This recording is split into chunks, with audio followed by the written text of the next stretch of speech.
नमस्कार, मैं हूं नंदिनी शुक्ला और आपका राज आपकी खबर में आप सभी का स्वागत है। चलिए रुक करते हैं खबरों की ओर। वाराणसी के अस्सी घाट पर मां गंगा की भव्य आरती के दौरान I love Mahadev, I love bulldozer और आई लव योगी आदित्यनाथ जैसे पोस्टर लेकर सैकड़ों श्रद्धालु शामिल हुए।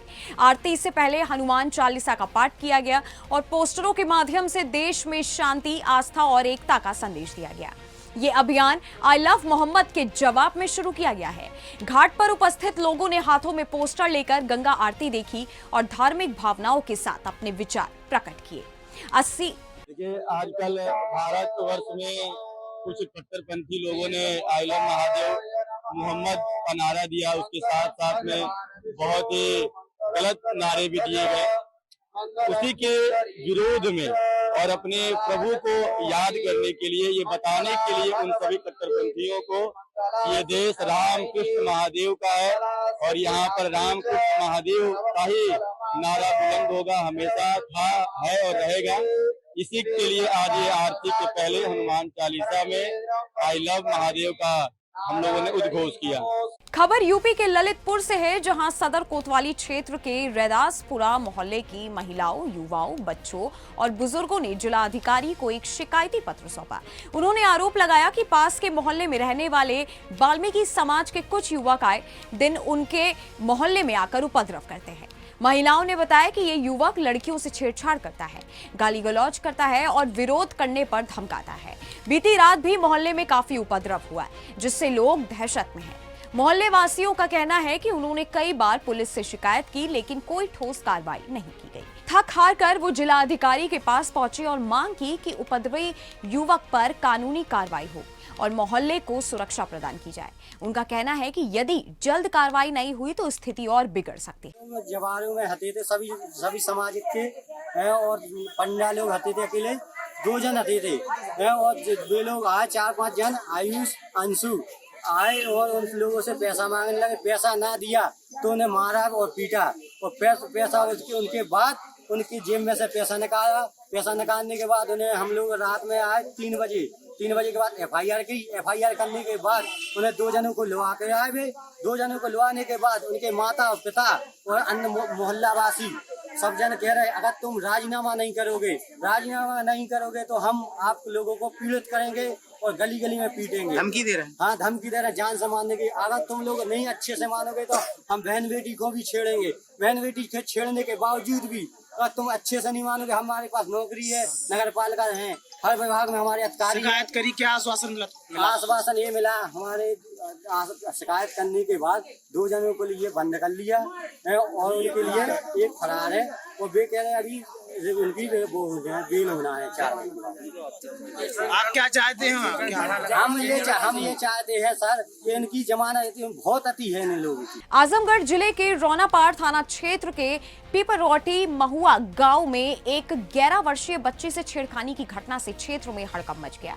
शराब के नशे में धुत आरोपी युवक छोटू ने बच्ची से छेड़खानी की, जिसके बाद ही मौके से वो फरार हो गया। घटना से आक्रोशित ग्रामीणों ने आजमगढ़ गोरखपुर मार्ग जाम कर शराब ठेका हटाने की मांग की। पुलिस के आश्वासन पर जाम हटाया गया। इसी बीच आरोपी और पुलिस के बीच मुठभेड़ हो गई। आरोपी ने फायरिंग की। पुलिस ने आरोपी के पास से तमंचा और कारतूस बरामद किया है और आगे की कार्रवाई शुरू कर दी। थाना रौनापाड़ के अंतर्गत 13 वर्षीय बालिका के साथ छेड़खानी की सूचना प्राप्त हुई थी। इस सूचना पर तत्काल प्रभाव से थाना रौनापाड़ पर सुसंगत धाराओं में एवं पॉस्को एक्ट के अंतर्गत मुकदमा दर्ज किया गया था। मुकदमे की विवेचना के अंतर्गत अभियुक्त की पहचान और उसकी तलाश की जा रही थी, जिसमें ये जानकारी प्राप्त हुई थी कि एक छोटू नाम का लड़का है। गांव वालों ने बताया कि उसके द्वारा ये घटना कारित की गई है, उसकी तलाश की जा रही थी। आज पुलिस मुठभेड़ में उसको गिरफ्तार किया गया, उसके पैर में गोली लगी है। इसके पास से अवैध तमंचा और कारतूस बरामद किया गया है और अग्रिम विवेचना की जा रही है। खबर फिरोजाबाद से है, जहां पुलिस ने एटीएम कैश चोरी में वांछित आरोपी अखिलेश उर्फ करू को मुठभेड़ में गिरफ्तार किया। थाना मक्खनपुर क्षेत्र के शांति पुल के पास चेकिंग के दौरान पुलिस को देखकर वो भागने लगा और फायरिंग की। जवाबी कार्रवाई में उसके पैर में गोली लगी। घायल करू को जिला अस्पताल में भर्ती कराया गया है। आरोपी के पास से तमंचा, कारतूस, 4 एटीएम कार्ड, 4 काली प्लास्टिक प्लेटें और बिना नंबर की पल्सर बाइक बरामद हुई। श्रीमान वरिष्ठ पुलिस अधीक्षक के निर्देशन में वांछित अभियुक्तों की गिरफ्तारी हेतु अभियान चलाया जा रहा है, जिसमें मक्खनपुर पुलिस साथी पुल के नीचे चेकिंग कर रही थी, जिसमें दूर से एक मोटरसाइकिल आती हुई दिखाई दी। मोटरसाइकिल को रुकने का इशारा किया। उसने भागने की कोशिश की, जिसमें उसकी मोटरसाइकिल गिर गई। गिरते ही उसने पुलिस पे फायर कर दिया। जवाबी कार्रवाई में पुलिस ने फायर किया, जिसमें वो घायल हो गया। और घायल होने के उपरांत जब पुलिस ने उसकी तलाशी ली, जिसमें उसके कब्जे से एक तमंचा, एक खोखा, एक कारतूस और 4 ATM और 4 ब्लैक फिल्म उसके कब्जे से बरामद हुई। बाद में उससे पूछताछ की गई। उससे पता चला कि ये अखिलेश और करू है, जो कि सिकोहाबाद थाने से वांछित चल रहा है। घायल को उपचार हेतु सरकारी अस्पताल फिरोजाबाद भेज दिया गया। अग्रिम विधिक कार्रवाई की जा रही है। हरदोई जिले के बिलग्राम कोतवाली क्षेत्र में एक युवक की संदिग्ध परिस्थितियों में गोली लगने से मौत हो गई। युवक का शव उसके घर से कुछ दूरी पर पड़ा मिला, जिसे देखकर परिवार में कोहराम मच गया। घटना की जानकारी मिलते ही पुलिस मौके पर पहुंची और शव को कब्जे में लेकर पोस्टमार्टम के लिए भेजा। पुलिस मामले की गंभीरता से जांच कर रही है। फिलहाल ये स्पष्ट नहीं हो पाया है कि गोली चलना दुर्घटना थी या किसी साजिश का हिस्सा। ये थाना बिलग्राम के अंतर्गत ग्राम म्योरा है। वहाँ से उनके घर वालों के द्वारा थाने पे करीब 10 बजे करीब सूचना दी गई कि उनका पुत्र जो कि विनीत यादव है, करीब 22 वर्ष उम्र है, सन ऑफ मगन प्रसाद, वही उनकी जो चरनी है जहाँ पर कि वो भैंसों को बांधते हैं, वहीं पर उसकी डेड बॉडी पड़ी हुई है। इस सूचना पर पुलिस मौके पर आई और सभी अधिकारी मौके पर आए और फॉरेंसिक यूनिट है वो भी मौके पर आई है और घटनास्थल का निरीक्षण किया गया। तो उसमें ये पाया गया कि सर में एक गन शॉट वुंड है और जो डेड बॉडी है उसको मॉर्चरी में भिजवाया गया है। साथ ही साथ जितने भी वहाँ पे एविडेंसेस थे वो कलेक्ट किए गए हैं। इनके घर वालों से वार्ता की गई है। अभी तक घर वालों ने ये बताया है कि दिन में जो ये मृतक है करीब 12 बजे भैंसें चराने गया था, शाम को वापस घर पे 6 बजे आया। उसके बाद वापस निकला घर से और करीब 7:30 बजे वापस निकला और उसके बाद जब घर नहीं आया तो घर वालों ने जब इसे कॉल किया और कॉल उठी नहीं तो उन्होंने इसको यहाँ पे ढूंढा और ये करीब 250 मीटर दूर उनके घर से उनकी चरनी बनी हुई है उन्हीं के गांव के बाहर में, वहाँ पर उसकी डेड बॉडी वहीं पे पड़ी हुई थी। तो इसमें पोस्टमार्टम की कार्रवाई करवाई जा रही है और अन्य जानकारी प्राप्त की जा रही है। इनके घर वालों से बात की जा रही है। अभी तक घर वालों के द्वारा ऐसी कोई रंजिश या अन्य कोई बात नहीं बताई गई है। PM की कार्रवाई के बाद में जो भी चीज़ सामने आती है उसके आधार पर आगे कार्रवाई वैधानिक कार्रवाई की जाएगी। खबर फिरोजाबाद से है, जहां महिला शिक्षिका से मोबाइल छीनने वाले 2 आरोपियों को पुलिस ने मुठभेड़ के बाद गिरफ्तार कर लिया। मिशन शक्ति 5.0 अभियान के तहत कार्रवाई करते हुए अजब सिंह और जितेंद्र सिंह को इधोन पुल के पास से पकड़ा गया है। मुठभेड़ में अजब सिंह के पैर में गोली लगी, जिसे जिला अस्पताल में भर्ती कराया गया। आरोपियों के पास से छीना गया मोबाइल, 2 अन्य फोन, तमंचा, कारतूस और घटना में इस्तेमाल बाइक बरामद की गई है। दोनों के खिलाफ मुकदमा दर्ज कर विधिक कार्रवाई की जा रही है। थाना बसई मोहम्मदपुर की ये घटना है। 13/9/25 को इन्होंने, ये 2 अभियुक्त थे, अजब सिंह और जितेंद्र, इन्होंने एक घटना की थी। सोफीपुर स्कूल में जो बच्चियाँ पढ़ाती थी, तो वो पैदल अपने घर जा रही थी। रास्ते में इन लोगों ने उनसे मोबाइल छीन लिया। तो इस चीज़ को लेके पुलिस की टीमें इनका पीछा कर रही थी। तो एक मिशन शक्ति की टीम और एक चौकी इंचार्ज और थाना अध्यक्ष, ये सब लगे हुए थे। इस पर मुखबिर द्वारा सूचना मिली कि ये 2 लोग, अजब सिंह और जितेंद्र, इन लोगों ने घटना की थी और आज ये उन्हें दोबारा किसी घटना करने के फिराक में है। तो पुलिस ने इनको इधोन पुल से पसीने वाले हनुमान जी मंदिर की तरफ जो रास्ता जाता है, वहाँ बीच में चेकिंग कर रहे थे। पुलिस को देखते इन दोनों ने भागने की कोशिश की और जैसे पुलिस ने इनको रुकने का इशारा किया तो उसमें से एक अभियुक्त ने फायर की। जवाबी कार्रवाई करते हुए अजब सिंह को, पुलिस के द्वारा जो चलाई गई गोली है वो अजब सिंह को लगी है। बाकी एक अभियुक्त मौके से फरार हो गया, उसकी कॉम्बिंग की जा रही है। उसके लिए एक टीम उसके पीछे गई है, हो सकता है जल्दी उसकी गिरफ्तारी कर ले। बाकी जो घायल था उसको उनके चिकित्सालय भिजवा दिया गया है विधिक कार्रवाई की जा रही है। बिजनौर के नाटौर थाना क्षेत्र के ग्राम सीकरी भोगपुर स्थित भूदेव सिंह की पटाखा फैक्ट्री में जोरदार धमाका हो गया। धमाके से फैक्ट्री की छत और शीट उड़कर दूर जा गिरी, जिससे पूरे इलाके में अफरा तफरी मच गई। धमाके के बाद फैक्ट्री में आग भी लग गई। हादसे में एक मजदूर गंभीर रूप से घायल हुआ, जिसे अस्पताल में भर्ती कराया गया है। ये एक महीने में दूसरा बड़ा ब्लास्ट है। पुलिस ने जांच शुरू कर दी है और लापरवाही पर सख्त कार्रवाई की बात कही। थाना नेटौर का एक प्रकरण संज्ञान में है, जिस संबंध में मुख्य क्षेत्राधिकारी धामपुर द्वारा अवगत कराना है कि आज दिनांक 28/9/25 को समय करीब 7:30 बजे थाना नेटौर में सूचना प्राप्त हुई कि ग्राम सीकरी भोगपुर स्थित भूदेव सिंह की पटाखा फैक्ट्री में मजदूर विनीत के हाथ से बारूद का सामान गिर जाने के कारण घर्षण से आग लग गई। उक्त फैक्ट्री का लाइसेंस 5/9/2029 तक वैध है। फायर सर्विस और फैक्ट्री में कार्यरत कर्मचारियों द्वारा तत्परता से आग बुझा दी गई। किसी प्रकार की कोई जनहानि नहीं हुई है। घटना में 3 व्यक्ति आशीष, अरुण व बालेश वे घायल हुए, और जिसमें अरुण व बालेश स्वस्थ हैं, वह अपने गांव में मौजूद हैं, तथा आशीष को पैर और कमर में बर्न इंजरीज हैं, जिसका इलाज करवाया जा रहा है। हालांकि उनकी भी स्थिति सामान्य है। इस प्रकरण में और जांच कर अन्य आवश्यक विधिक कार्रवाई अमल में लाई जा रही है। अब खबर में बात करते हैं प्रयागराज की, जहां सुभाष चौराहे पर राष्ट्रीय सनातन सेना भारत ने सीएम योगी आदित्यनाथ के खिलाफ मौलाना अशफाक निस्सार की अभद्र टिप्पणी के विरोध में जोरदार प्रदर्शन किया। प्रदर्शनकारियों ने नारेबाजी कर मौलाना के खिलाफ सख्त कार्रवाई की मांग की। राष्ट्रीय उपाध्यक्ष कल्याणी देवी ने कहा कि भारत संविधान का देश है और हर सनातनी हिंदू मुख्यमंत्री के साथ खड़ा है। पदाधिकारियों ने महाराष्ट्र सरकार से शीघ्र कार्रवाई की अपील की और ऐसे देशद्रोही बयानों को बर्दाश्त नहीं करने का संदेश दिया है। यह विरोध शांतिपूर्ण तरीके से संपन्न हुआ। श्री महाकाल जो हमारे माननीय आदित्यनाथ हमारे उत्तर प्रदेश के मुख्यमंत्री जी हैं और उनके ऊपर जो टिप्पणी करी गई है, उस अफवाह को मैं ये कहना चाहती हूँ कि जैसे कि उनके मुस्लिम धर्म में एक कहावत बोली गई है ना कि बकरे के कोसने से कसाई नहीं बनता, तो वैसे मैं कहना चाहती हूँ कि उस अशफाक कसाई के कोसने से हमारे आदित्यनाथ जी पे एक आंच भी नहीं आ सकती। और हम हिंदू हैं और हिंदू रहेंगे और हमें अपने राष्ट्र की रक्षा करना आता है। और अब तो हमारे हिंदू भाई सभी, आप देख रहे हैं, सभी युवा भाई सभी एक होकर के हमारे मुख्यमंत्री जी के साथ हैं और कदम से कदम मिला के साथ हैं। और हमारे मुख्यमंत्री जी आगे भी विजयी होंगे और इनके घोषणे से, बुरा बोलने से कुछ नहीं होता है।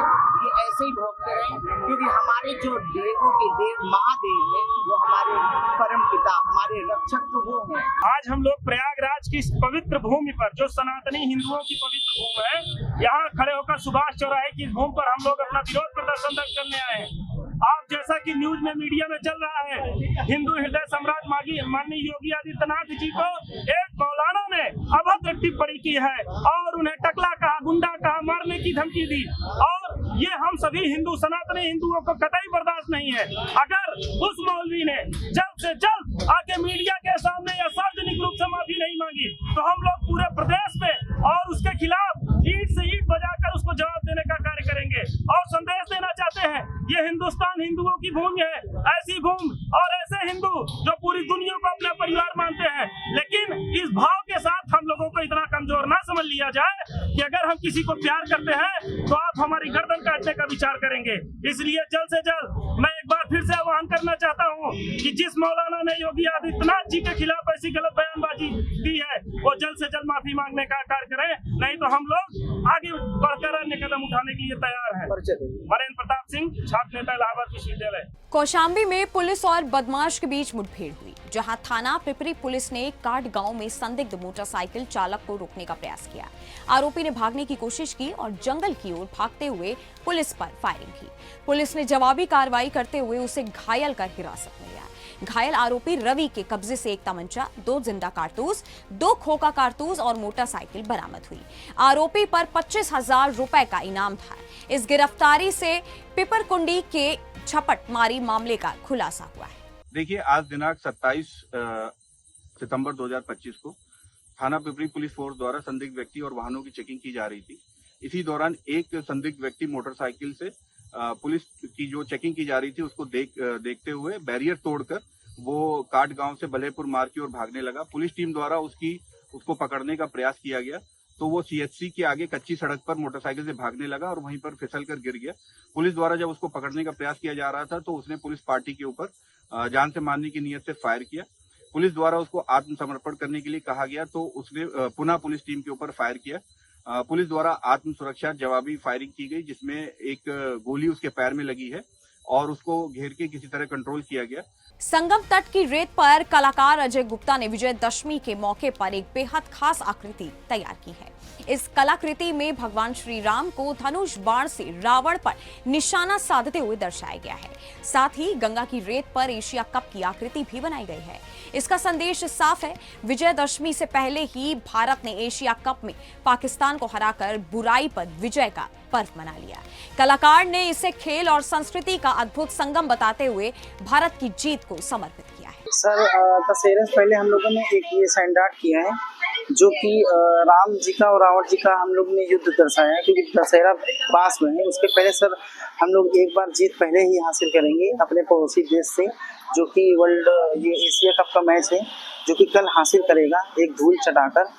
सेम उसी प्रकार सर राम जी को हमने रावण के युद्ध में दर्शाया है। बनाकर ये दर्शाया गया है कि रावण के 10 सिरों की तरह इंसान के अंदर के जो 10 बुराइयां होती है, काम, क्रोध, मद, लोभ, अहंकार, वो सारे नष्ट हो जाएं तो इंसान जो है वो राम हो सकता है। और साथ ही साथ हमने ये एशिया कप बनवाकर अपने भारत के खिलाड़ियों को शुभकामनाएं प्रेषित की हैं कि वो मैच जीते और हमारे भारत का नाम पूरे एशिया में जगमगाए।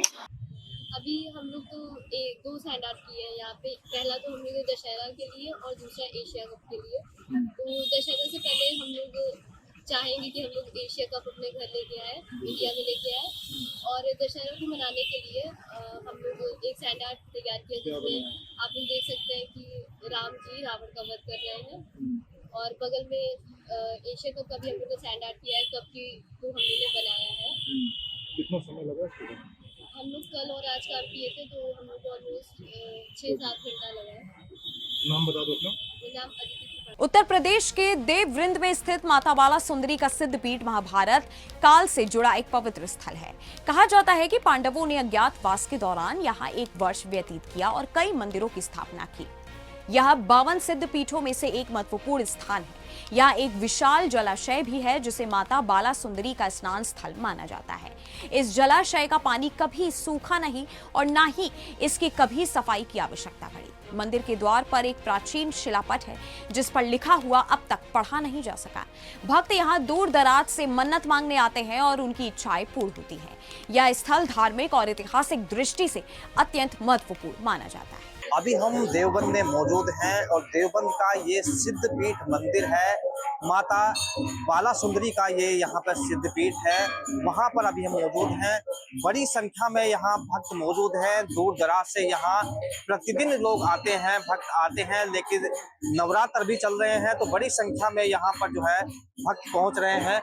यहाँ के मुख्य महंत जो है, जो यहाँ पर सेवा में लगे हुए हैं, वो हमारे साथ मौजूद है। इस सिद्धपीठ के बारे में जानते हैं कि इस सिद्धपीठ का कितना पुराना ये सिद्धपीठ है और क्या जानकारी इसके बारे में है। बताया जाता है कि महाभारत के समय का ये सिद्धपीठ है और यहाँ पर एक लिपि में एक शब्द लिखे हुए हैं, उसे आज तक कोई नहीं पढ़ा है। पहले यहाँ के महत्व के बारे में बताइए कि कितना पुराना ये सिद्धपीठ है। ये माँ श्री त्रिपुर बाला सुंदरी मंदिर है। यहाँ पर मैया स्वयं विराजमान है, पिंडी रूप में विराजमान है, सिद्धपीठ में आता है। ये मंदिर स्कंद पुराण के केदारखंड में यहाँ का बिल्कुल स्पष्ट विवरण दिया गया है कि अज्ञातवास के समय जब पांडवों को 1 वर्ष का अज्ञातवास हुआ था, उस समय के दौरान यहाँ पर उन्होंने कुछ समय व्यतीत किया और माँ की शक्ति साधना की। इस चीज से बिल्कुल कन्फर्म है कि यहाँ पर ये महाभारत कालीन मंदिर है। अब उससे प्राचीन कितना है ये अभी तक किसी को मालूम नहीं है।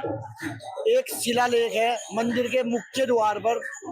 हमने कई बार चैत्र की 14 को चैत्र में मेला बढ़ता है, उस समय के दौरान पुरातत्व विभाग को कई दफाएं विज्ञप्ति ले गए, लेकिन अभी तक इसका निवारण नहीं हुआ। अगर इस भाषा का कुछ निवारण हो, कुछ समाधान हो तो यहाँ का पूर्ण इतिहास का पता लगे। ये सतयुग के टाइम के मंदिर है। ये जो 52 सिद्धपीठ हैं, ये उससे ही पहला माँ बाला सुंदरी का है। 9 देवी में सबसे छोटी बहन है बाला सुंदरी। यहाँ से नाराज होकर त्रिलोकपुर गई हुई, कालका जीवाली को यहाँ छोड़ गई। खप्पर भरा था माई ने, मुगल टाइम में कर लगता था यहाँ से, उसका खप्पर भरवाया था और काली को यहीं छोड़ गई थी। और फिर खुद चली गई त्रिलोकपुर, काले आम के पास है हिमाचल में, हिमाचल का बॉर्डर लगता है वहां पहुंच गया। 6 और 7 को आने का वादा कर रखा उसने। वो तो उसका घर है, कभी भी आ जाए, मगर उस दिन जरूर आते हैं क्योंकि जात इनकी बंजारों की दी जाती है यहाँ से। अच्छा, प्राचीन मंदिर है, यहाँ पर सिद्धपीठ भी है, बड़ी संख्या में यहाँ भक्त जो है प्रतिदिन आते हैं। लेकिन नवरात्रों में यहाँ पे क्या माहौल है? माहौल तो बढ़िया रहा है यहाँ से। फिलहाल पानी की वजह से मुजफ्फरनगर इधर की जितनी भी बस हैं वे सारी बंद हो गई आनी। और यहाँ तो बहुत इस टाइम पैर रखने की भी जगह नहीं मिली थी। ये जो बाढ़ आई विशाखुम्बर में, इसलिए पब्लिक नहीं आ रही। और यहाँ बहुत पब्लिक आती है। तो आपको कितना समय यहाँ पर सेवा करते होगे? मुझे 40 साल हो गए। 20 साल से तो मैं महात्मा बना हुआ। वैसे मैं यहीं का होके रह गया था। इधर जो है कुछ नहीं था। मेले के टाइम पे आने की पाबंदी थी पब्लिक की, इतना घास और बंद था। अच्छा, कट्टरपंथी मुसलमानों का भी सबसे बड़ा शिक्षा का केंद्र भी देवबंद में है। क्या माहौल रहता है? उन इधर स्थान में कोई मतलब नहीं उनका। उनके यहाँ कवाली भी लगती है, मुशायरा भी होता है, मगर इधर में भी हाथ ही जोड़ के जाएंगे। खबर मध्य प्रदेश के विदिशा से है, जहां गंज बसौदा में सिटी थाना पुलिस ने प्रधान आरक्षक पर जानलेवा हमला करने वाले कुख्यात आरोपी धर्मेंद्र रैकवार को ग्राम हथौड़ा से गिरफ्तार किया। आरोपी का पूरे नगर में जुलूस निकाला गया और नारे लगाए गए। धर्मेंद्र रैकवार पर राष्ट्रीय सुरक्षा अधिनियम के तहत कार्रवाई कर केंद्रीय जेल भेजा गया। आरोपी ने डायल 112 पर तैनात प्रधान आरक्षक भीम सिंह किरार पर हमला किया था। पुलिस अधीक्षक रोहित काशवानी ने सभी थाना प्रभारियों को खतरनाक अपराधियों पर कड़ी कार्रवाई के निर्देश दिए और आरोपी की गिरफ्तारी पर 10,000 रुपए का इनाम घोषित किया था। विशेष पुलिस टीम ने योजनाबद्ध कार्रवाई। मध्य प्रदेश के सीधी जिले के दादर क्षेत्र में किसानों की आर्थिक उन्नति और ग्रामीण विकास को बढ़ावा देने के उद्देश्य से बहुउद्देशीय सेवा सहकारी समिति की शुरुआत की गई। इसका उद्घाटन सांसद डॉक्टर राजेश मिश्रा और विधायक कुंवर सिंह टेकाम ने दीप प्रज्वलित कर और फीता काटकर किया। विधायक ने कहा कि समिति के माध्यम से किसानों को खाद, बीज, ऋण और अनाज बिक्री जैसी सुविधाएं स्थानीय स्तर पर मिलेंगी। भविष्य में संस्था युवाओं को रोजगार देकर उन्हें आत्मनिर्भर बनाने का कार्य करेंगी।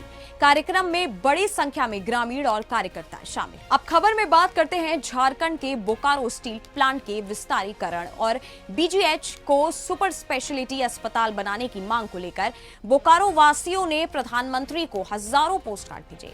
सेक्टर 2 स्थित मुख्य डाकघर में पोस्ट कार्डों का पहला खेप डाकपाल रामचंद्र उरांव को सौंपा गया।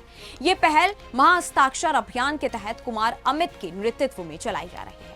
कार्यक्रम में बीएसएल के पूर्व डीजीएम प्रदुमन प्रसाद साफ समेत कई समाज सेवी मौजूद रहे। वक्ताओं ने विस्तारीकरण को बोकारो की जरूरत बताया और आंदोलन को आगे जारी रखने की बात कही। अगला पोस्ट कार्ड खेप दुर्गा पूजा के बाद भेजा जाएगा। हम सभी जानते हैं कि यशस्वी प्रधानमंत्री आदरणीय नरेंद्र भाई मोदी जी ने बोकारो के स्टील प्लांट की उत्पादन क्षमता को 10 मिलियन टन बनाने का जो एक सपना था, उसे पूरा करने के लिए 2.5 मिलियन टन एक विस्तारीकरण और आधुनिकीकरण एक परियोजना यहाँ पे दिया था। वह परियोजना जो है आज के वर्तमान जो राज्य सरकार के लचर कानून व्यवस्था के साथ साथ जो आज राज्य में विस्थापन और पुनर्वास आयोग के अभाव में जो विस्थापितों की समस्या सुनने वाला कोई नहीं है, वो लोग हमेशा अपने मांगों को लेकर के सड़क पे आते हैं। इन सारी परिस्थितियों और बोकारो में जो स्थानीय जो यहाँ के नेतृत्व है, जो विधायक हैं, जिनका एक भूमिका होती है कि एक माहौल बनाना शहर में विकास का, तो ये लोग भी अपने भूमिका को निर्वहन नहीं कर पाए, जिसका परिणाम हुआ कि आज जो है बोकारो स्टील प्लांट का एक्सपेंशन होल्ड हो गया है, स्थगित हो गया है। इसके तहत अब 25,000 करोड़ से अधिक का राशि का इन्वेस्टमेंट होना था शुरुआती तौर पे, जो कि ये और आगे बढ़ता। उसके बाद 13,000 न्यू जॉब अपॉर्चुनिटी क्रिएट होनी थी। आज यहाँ के बेरोजगार जो युवा हैं, जो विस्थापित युवा हैं, स्थानीय युवा हैं, उनके समक्ष रोजगार का अवसर नहीं है। और नया रोजगार सृजन होना था। तो ये बड़ा झटका है केवल बोकारो के लिए नहीं, झारखंड के लिए, क्योंकि यह ब्राउनफील्ड प्रोजेक्ट था। देखिए, हमारा विभाग का जो दायित्व है वो तो हम इसको पूरा गंतव्य तक पहुंचाएंगे, क्योंकि आज जिला मंत्री बीजेपी के जो बोकारो जिला इकाई के जो भी मंत्री हैं उनके द्वारा मुझे करीब 5000 से अधिक का जो हस्ताक्षरित पोस्ट कार्ड जो प्राप्त हुई है उसको मैं अपना फर्दर डेस्टिनेशन तक पहुंचाने का काम शुरू कर दिया हूं। और मुझे खुशी है कि मेरा पोस्ट कार्ड डिपार्टमेंट का करीब करीब लुप्त प्राय हो चुका है। आज उसको एक नए आयाम के साथ जोड़ा जा रहा है। बोकारो स्टील प्लांट को अपना योगदान दिया 79 से 2015 जनवरी तक। मुझे विस्थापित का जैसा कि पता होगा, विस्थापितों के लिए प्लांट में चतुर्थ वर्ग का आरक्षण था, जिसके तहत हमारे परिवार से कोई सेवा में नहीं थे, इसलिए मुझे खलासी के पद का ऑफर मिला था। मैं बिहार गवर्नमेंट में एसडीओ के पद पर कार्यरत था, फिर भी मैं अपना अधिकार समझकर मैं इस प्लांट को अपना योगदान दिया। उसका लोगों से हमको तत्कालीन मुख्यमंत्री एवं इस्पात मंत्री के सहयोग से मुझे फिर यहाँ इंजीनियर के पद पर बहाली ऑफर दिया गया, जिसका मैं उससे सेवा किया प्लांट का। और जहाँ तक मुझे जानकारी है कि हमारा इस प्लांट को 10 मिलियन टन का परियोजना पहले ही अप्रूव्ड है। समरेश जी के परिवार से पहले बीजू पटनायक जी का धोती खोल के 5 मिलियन टन करवाए। अब श्वेता जी आई है विधायक, वो उसको रोक करके आंदोलन करके मॉडर्नाइजेशन को बाधित किया गया है। जब तक नहीं हमारा मॉडर्नाइजेशन होगा और 10 मिलियन टन का कारखाना बनेगा, तब तक हमारे विस्थापितों को, सारे लोगों को स्वराज नहीं, रोजगार नहीं मिल पाएगा। इसलिए मैं कहता हूं कि यहाँ मॉडर्नाइजेशन हो और पहला प्राथमिकता विस्थापितों का हो। जब तक नहीं प्लांट लगेगा तब तक हमारे रोजगार नहीं होगा और बोकारो का विकास नहीं होगा। बोकारो के साथ कई प्लांट बना, वहाँ का स्थिति देखिए कितना दिनों दिन आगे बढ़ता जा रहा है, शहर आगे बढ़ता जा रहा है, हमारा शहर बहुत पीछे होता जा रहा है।